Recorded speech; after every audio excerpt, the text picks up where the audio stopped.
Hello students, today we will read about a story named The Little Girl, written by Katherine Mansfield, New Zealand short story writer and poet who was born on 14th October 1988 and died on 9th January 1923. So some of her short stories are The Garden Party, The Doll's House, A Cup of Tea, and At the Bay. So in this story, what happens? There is a little girl named Kezia, whose feelings for her father change from fear to understanding. So means in the beginning of the story, she had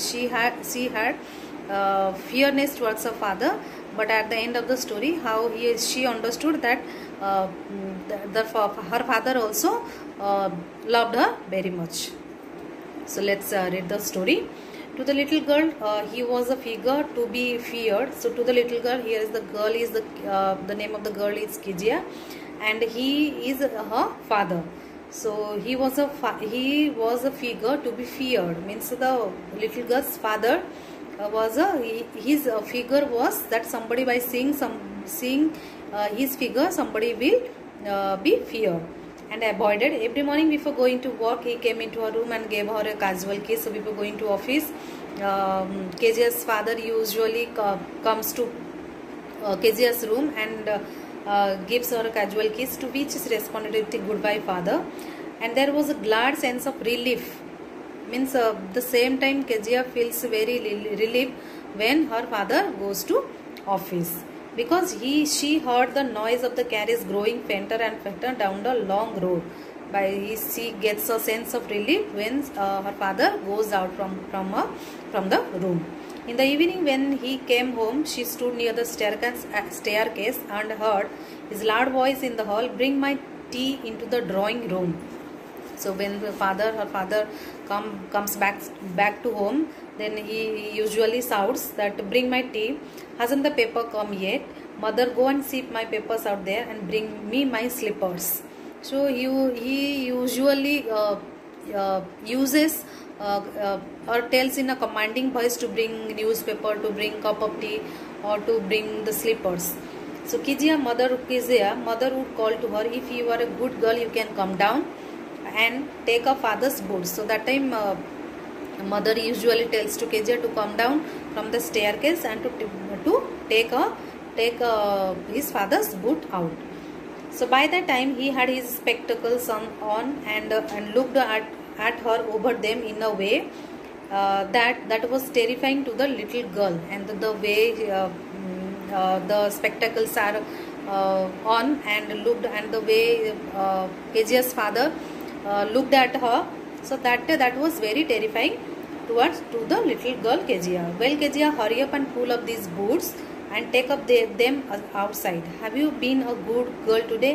"I don't know, father." Means Kezia here stutters or stammers, means not in a clear voice, because she usually afraid of her father. She never stuttered. This line is very important. She never stuttered with other people.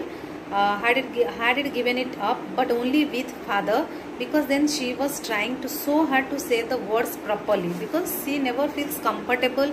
She afraid of her father, so she usually stutters in front of her father, but not with any other person. He was so big, his hands and his neck, especially his mouth, where when he yawned, thinking about him alone was like thinking about a giant.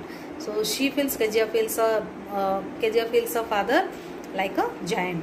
Once on Sunday afternoons, grandfather sent her down to the drawing room to have a nice talk with father and mother. But the little girl always found mother reading and father stretched out. You can see in the picture, mother was reading a newspaper and father was lying on the sofa, and he had kept a handkerchief on his face, his feet on one of the best cushion, sleeping soundly and at the same time snoring. You can refer to the picture, you can see that was happening. She sat on a stool, gravely watched him until he walked and stretched and asked the time, then looked at her. "Do not stare so, Kezia. You look like a little brown owl." One day when she was kept indoors with a cold, her grandmother told her that father's birthday was next week. So one day Kezia came to know that her father's birthday is approaching, and the grandmother suggested that she should make a pin cushion as a gift for her father. So one day what the little girl did, the little girl stitched, she brought a double cotton and stitched the 3 sides, but what to fill it with? So what she will fill inside the cushion? That was the question. The grandmother was out in the garden and she wandered into mother's bedroom to look for scraps. On the bed table Kezia discovered a great many sheets of fine paper, gathered them, tore them into tiny pieces and stuffed her case and swayed up the 4th side. So he took a piece on the 3 sides she stitched, and the question is that what to put inside the cushion. Then she found some of the many papers were lying near the bedside, and she tore into pieces and she put inside that cushion and she stitched the 4th side.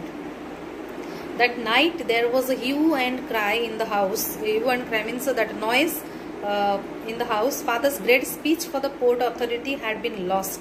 So what was the paper that Kezia put inside the cushion? That was actually the speech which was written by Kezia's father, which he had kept on near the bed. So rooms were searched, servants were questioned. Finally, mother came into Kezia's room. Kezia, I suppose you did not see some papers on a table in your room? Oh yes, she said. I tore them up for my surprise. Then Kezia said, yes, I tore those papers. I tore into pieces and I put inside in the cushion. What? Screamed mother. Come straight down to the dining room this instant. Then she understood that what Kezia has done with the papers, and she was dragged down to where father was pacing to and fro, hands behind his back. Well, he said sharply. Mother, explain. He stopped and stared at the child. Did you do that? Then father asked, did you do that? No, she whispered. Then Kezia whispered, mother, go up to her room and fetch down the damned thing.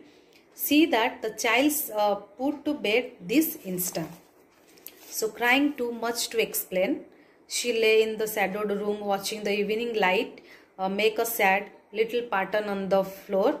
Then father came into the room with a ruler in his hands. Then father understood that all these things was done by Kezia. Then he came with a ruler. I am going to beat you for this, he said, as a punishment. Oh no, she screamed, hiding under the bedclothes.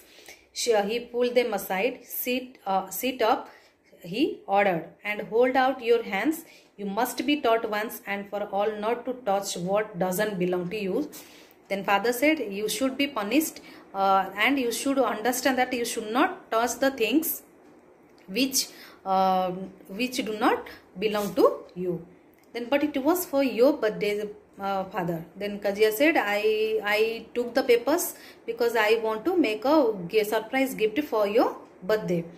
Down came the ruler on her little pink palms. Hours later, when grandmother had wrapped her in a shawl and rubbed her in the rocking chair, and the child clung to her soft body. Then grandmother came and Kezia just clung to went near to her grandmother, and grandmother wrapped Kezia in her shawl.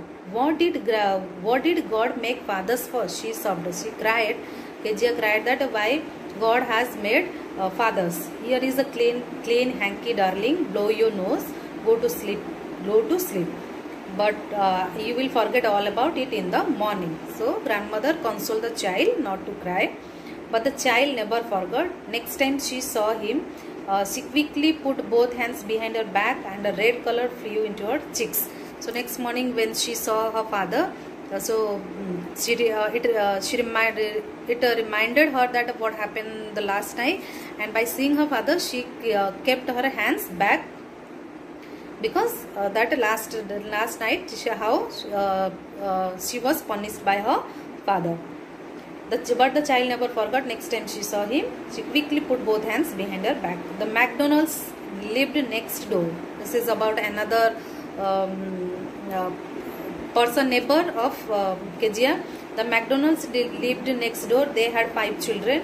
Looking through a gap in the fence, the little girl saw them playing tag in the evening. So Kezia found that at McDonalds, how the children, they are playing with their father. So the father with a baby Mao on his shoulder, 2 little girls hanging onto his coat pockets, ran round and round the flower beds, shaking with laughter.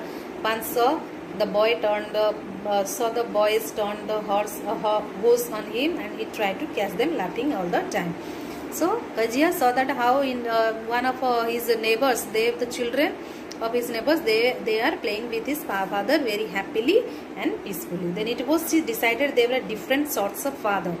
So she concluded that how my father is and how the McDonald's father is.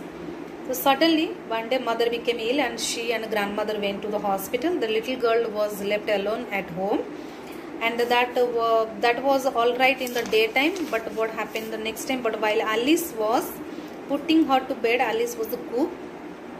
While Alice was putting her to bed, she grew suddenly afraid. What will do if I have a nightmare? She asked. I often have nightmares, and then Granny takes me into her bed. I cannot stay in the dark. It all gets whispering. So Kezia said, I used to have nightmares at night. So I used to sleep with my granny. So what will I do if I will have nightmare?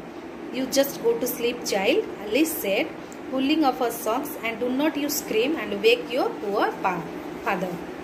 But the same old nightmare came that night. The butcher with a knife and a rope, who came nearer and nearer, smiling that dreadful smile, while she could not move, could only stand still, crying out, Grandma, Grandma. So that night also, Kezia had a nightmare, and she started shouting, screaming that Grandma, Grandma. She woke shivering to see father beside her, and when she woke up, she found that her father was standing nearby her, holding a candle in his hand. What is the matter? Father said. Oh, a butcher, a knife. I want Granny. So she explained that she had a nightmare, and she was in need of a Granny. He blew out the candle, bent down, and caught up the child in his arms. So this paragraph is very important. Carrying her along the passage to the big bedroom, a newspaper was on the bed. He put out the paper. Then he took Kezia with him in his bedroom, and then carefully tucked up the child. Then he held the child in his arms. He lay down beside her, half asleep still with a butcher's smile all about her, it seems. She crept close to him. Then Kezia went very close to her father, snuggled her head under his arm, and held tightly to her father's shirt. Tired out too, he slept before the little girl. A funny feeling came over here. This is the ending of the story. What happened? This is very important. Then father slept, but a funny feeling came over there. The feeling of Kezia got changed here. Poor father, not so big after all, and with no one to look after him. He was harder than grandmother, but it was a nice hardness.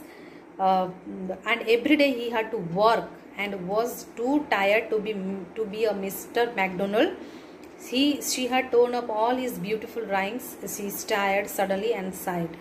And finally she understood that yes, all my father is also like others' father, because she understood that yes, at the time of need also, my father also he is very caring. He took care of me, and he held me very tightly. And what is the matter? Asked her father. Another dream? Oh, said the little girl, my head is on your heart.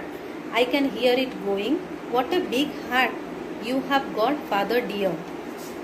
So she said that my head is on your heart, and I understood. I felt that yes, my father has also a big heart like others. So children, what did you understand from the story? All some parents or some father they show love for their children, by playing with them or by talking with them. And some fathers, they show their love for their children by working hard. It doesn't mean that my father never talks to me or he always gets angry on me. So it doesn't mean that my father doesn't like me. So all the parents, they love their children very much. So this is the message from the story conveys that all the parents, they love their children very much. So hope children, you all understood this beautiful story and you also enjoyed this story. Thank you.